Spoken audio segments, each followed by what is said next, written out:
Hi all, welcome back. ഇന്നിപ്പോൾ ഒരു recipe video ആണ് കാണിക്കുന്നത്. നല്ല എളുപ്പത്തിൽ ഉണ്ടാക്കാൻ പറ്റുന്ന ഒരു മന്തിയുടെ റെസിപ്പിയാണ്. ചിക്കൻ മന്തിയാണ് ഉണ്ടാക്കുന്നത്. അപ്പോൾ മന്തി ഇപ്പോൾ എല്ലാവർക്കും ഉണ്ടാക്കാൻ അറിയായിരിക്കും, എന്നാൽ എൻ്റെ രീതിയിലുള്ള റെസിപ്പി ഞാൻ കാണിച്ചത്. ഇത് ഈസിയാണ് കേട്ടോ. അപ്പോൾ സവോള എടുത്തിട്ടുണ്ട്, പിന്നെ ഇഞ്ചി വെളുത്തുള്ളി പേസ്റ്റ് വേണം, 2 തക്കാളി എടുത്തിട്ടുണ്ട്, ക്യാപ്സിക്കം, പച്ചമുളക്, ഇതാണ് ഇത്ര എടുത്തിട്ടുള്ളത്. ഇതിനി നമ്മുടെ ചിക്കനിലോട്ട് ഒന്ന് പുരട്ടി കൊടുക്കാം. അപ്പോൾ ചിക്കനിലോട്ട് ഞാൻ ആദ്യം ഇഞ്ചി വെളുത്തുള്ളി പേസ്റ്റ് ഇട്ട് കൊടുക്കുകയാണ്. പിന്നെ അതിൻ്റെ കൂടെ സവോള, പൊതുവേ ആരും സവോള എടുക്കാറില്ല, പക്ഷേ ഞാൻ മന്തി ഉണ്ടാക്കുമ്പോൾ സവോള ഇടാറുണ്ട് കേട്ടോ. പിന്നെ നമ്മൾ എടുത്ത് വെച്ചിരിക്കുന്ന പച്ചമുളകും ക്യാപ്സിക്കവും തക്കാളിയും എല്ലാം ഇതിലേക്ക് നമ്മുടെ ചിക്കനിലേക്ക് ഇട്ട് കൊടുക്കാമേ. ഇനി ഇതിലേക്ക് നമുക്ക് മഞ്ഞൾപ്പൊടി ഇട്ട് കൊടുക്കാം, കുറച്ച് മല്ലിപ്പൊടി ഇട്ട് കൊടുക്കുന്നുണ്ട്, പിന്നെ 1 ടേബിൾ സ്പൂൺ ജീരകം, ചെറിയ ജീരകം, പിന്നെ അതിൻ്റെ കൂടെ തന്നെ മാഗി ക്യൂബ്സ് ഉണ്ടല്ലോ, ചിക്കൻ മാഗി ക്യൂബ്, അത് 2 ഇട്ട് കൊടുക്കുന്നുണ്ട്. പിന്നെ നമ്മുടെ ഡ്രൈ ലെമണും അതിൻ്റെ കൂടെ തന്നെ ഹോൾ സ്പൈസസും ഇട്ട് കൊടുക്കുന്നുണ്ട്. പിന്നെ മല്ലിയിലയും പുതിനയിലയും ഇട്ട് കൊടുക്കുക. അതിൻ്റെ കൂടെ തന്നെ കുറച്ച് ഓയിൽ, സൺഫ്ലവർ ഓയിലാണ് ഞാൻ ചേർത്ത് കൊടുത്തിരിക്കുന്നത്. പിന്നെ പാകത്തിന് ഉപ്പും കൂടെ ഇട്ട് കൊടുക്കുക. ഇതിപ്പോൾ ഞാൻ മാഗി ക്യൂബ് നമ്മൾ ഇട്ട് കൊടുത്തുകൊണ്ട് നോക്കിയിട്ട് ആവശ്യാനുസരണം ഉപ്പിട്ട് കൊടുത്താൽ മതിയേ. ഇനി ഇത് കൈവച്ച് തന്നെ നല്ലപോലെ ഒന്ന് മിക്സാക്കി എടുക്കണേ. സവോളയും തക്കാളിയും ഒക്കെ നല്ലപോലെ ഉടഞ്ഞ് അതിന്മേൽ ചേരണ പോലെ നല്ലപോലെ കൈവച്ച് തന്നെ മിക്സ് ചെയ്ത് കൊടുക്കുക. പിന്നെ ഞാൻ കുറച്ച് മുളക് പൊടിയും കൂടി ഇട്ട് കൊടുത്തിട്ടുണ്ട്. മുളക് പൊടി ഇടാൻ മറന്നു പോയതാണ്. അപ്പം അതും കൂടി ഇട്ട് കൊടുത്ത് നല്ലപോലെ മിക്സ് ചെയ്ത് യോജിപ്പിച്ച് ഏകദേശം ഒരു 1 അവർ ഒന്ന് മാറ്റി വെക്കാം. ഇനിയിപ്പോൾ ഇത് 1 അവറിന് ശേഷം ഞാൻ എടുത്തിട്ടുണ്ട്. ഇനി നമുക്കിത് നേരെ പാനിലോട്ട് ഇട്ട് കൊടുക്കാമേ. അത് പാനിലോട്ട് എടുത്ത് വെച്ചിട്ടുണ്ട്. ഇനി അതിലേക്ക് ഇത് മുഴുവൻ ഇട്ട് കൊടുക്കുക. വേണമെങ്കിൽ കുറച്ച് വെള്ളം ഒഴിക്കാതെ ചെയ്യുന്നതാണ് ഏറ്റവും നല്ലത് കേട്ടോ. വെള്ളം സിമ്മിലൊന്ന് അത് കുക്ക് ചെയ്യാൻ വെച്ചിട്ടുണ്ട്. പിന്നെ അത് വേറെ അടുത്ത അടുപ്പിൽ ഞാൻ നമ്മുടെ റൈസിനുള്ളതൊക്കെ ആക്കുകയാണ്. വെള്ളം ഒഴിച്ചു കൊടുക്കുക. പിന്നെ അതിലേക്ക് ഹോൾ സ്പൈസസ് ഇട്ട് കൊടുത്തിട്ടുണ്ട്. പിന്നെ ഒരു നാരങ്ങ, നമ്മുടെ ഡ്രൈ ലെമൺ ഉണ്ടല്ലോ, അതും ഇട്ട് കുറച്ച് ഓയിലും ഒഴിച്ച് ഒന്ന് വെള്ളം തിളയ്ക്കാനായിട്ട് മാറ്റി വെച്ചിട്ടുണ്ട്. ആ സമയത്ത് തന്നെ ഇവിടെ നമ്മുടെ ഇതൊക്കെ ആ ചിക്കനിൽ നിന്ന് വന്ന വെള്ളമാണ് കേട്ടോ ഇത്.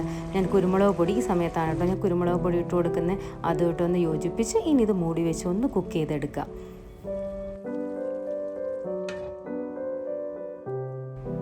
ഇനി ഇതിലേക്ക് കുറച്ച് മുഴുവൻ കുരുമുളക് ഉണ്ടല്ലോ, അതും കൂടി ഇട്ട് കൊടുത്ത് നല്ലപോലെ തിളയ്ക്കണേ. ഇത് തിളച്ച് വരുമ്പോൾ ഇനി ഇതിലേക്ക് നമ്മൾ ഒരു 1 അവറൊക്കെ സോക്ക് ചെയ്ത് വെച്ച സെല്ല ബസ്മതി റൈസാണ് ഞാൻ ഇട്ട് കൊടുത്തിരിക്കുന്നത്. ഗോൾഡൻ സെല്ല, അത് സോക്ക് ചെയ്ത് വെച്ചത് ഒന്ന് ഊറ്റിയെടുത്തതിന് ശേഷം അതും കൂടെ ഇട്ട് ഒന്ന് മൂടി വെച്ച് അത് കുക്ക് ചെയ്യുക. ആ സമയത്ത് നമ്മുടെ ചിക്കനൊക്കെ പാകത്തിനൊരു ഹാഫ് ഒക്കെ കുക്കായിട്ടുണ്ട്. ഇനി ഇതിലേക്ക് നമ്മുടെ തിളച്ച് ഒരു ഏകദേശം ഒരു 90% വെന്ത അരിയാണ് കേട്ടോ ഇത്. ഇനി ഇതിലേക്കിട്ട് ഒന്ന് ദം ചെയ്തതുപോലെ നമുക്ക് എടുക്കാമേ.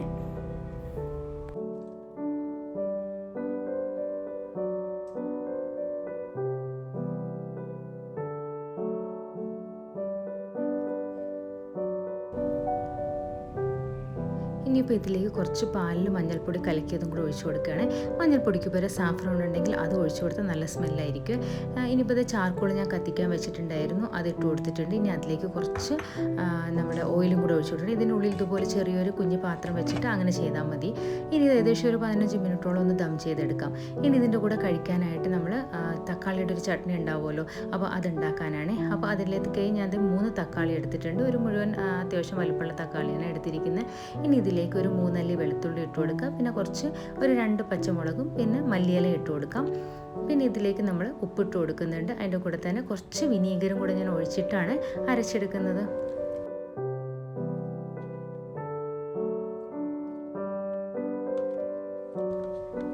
ഇനിയിപ്പോൾ നല്ലപോലെ അരച്ച് കൊണ്ടുവന്നിട്ടുണ്ട്. ഇനി ഇത് മാറ്റി വെക്കുക. ഇനി ഇതിലോട്ടൊന്ന് ചേർക്കണ്ട. അപ്പോൾ നമ്മുടെ മന്തിയൊക്കെ നല്ലപോലെ ദമ്മൊക്കെ ആയി കഴിഞ്ഞിട്ടുണ്ട്. അപ്പോൾ ജസ്റ്റ് ഒന്ന് തണുത്തതിന് ശേഷം ഞാൻ എടുക്കുകയാണ്. ഇതിപ്പോൾ നമുക്ക് ഇത് വേറൊരു പാത്രത്തിലോട്ട് ആക്കിയിട്ട് നല്ലപോലെ ഒന്ന് ഇളക്കിയെടുക്കാവേ. നല്ലപോലെ തന്നെ ഈ റൈസും അതിനുള്ളിൽ ആ മസാലയും ഒന്ന് മിക്സ് ചെയ്തെടുക്കണം. ഇതിപ്പോൾ ഞാൻ ഈ സെയിം പോട്ടിൽ തന്നെയാണ് കേട്ടോ മിക്സ് ചെയ്തെടുക്കുന്നത്. മിക്സ് ചെയ്യുമ്പോഴാണ് ആ ഒരു റൈസിലൊക്കെ നല്ല ഫ്ലേവർ വരുന്നത് കേട്ടോ, ആ ഒരു മസാലയുടെയൊക്കെ. അപ്പോൾ നല്ലപോലെ തന്നെ നമുക്ക് മിക്സ് ചെയ്തെടുക്കാം.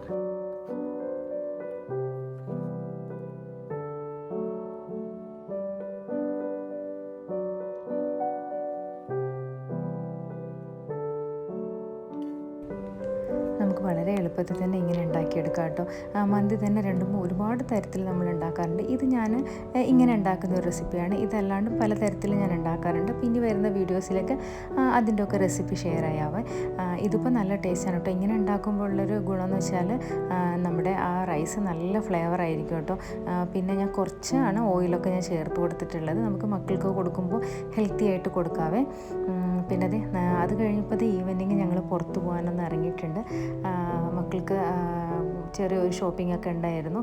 അപ്പം നമ്മളെ തൊട്ടടുത്ത് തന്നെയാണ് ആ ഷോപ്പ് ഉള്ളത്. അപ്പോൾ അങ്ങോട്ട് പോകാനായിട്ട് ഇറങ്ങിയതാണ്. എനിക്ക് തോന്നുന്നു ഇൻസ്റ്റാഗ്രാമിലൊക്കെ ഉണ്ടെന്ന് തോന്നുന്നു ഈ ലോലിപോപ്സ് എന്ന് പറഞ്ഞ അവരുടെ പേജ്. അപ്പോൾ അത്യാവശ്യം കളക്ഷൻസൊക്കെ ഉണ്ടായിരുന്നു. അപ്പോൾ അതൊക്കെ ഒന്ന് നോക്കുകയാണ് കേട്ടോ മക്കളും ഞാനും കൂടെ.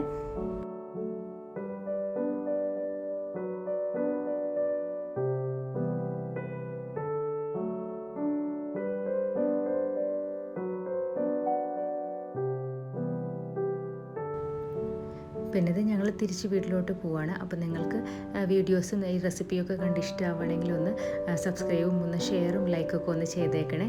അപ്പോൾ നെക്സ്റ്റ് വീഡിയോ ആയിട്ട് കാണാം. Okay bye. Thanks for watching.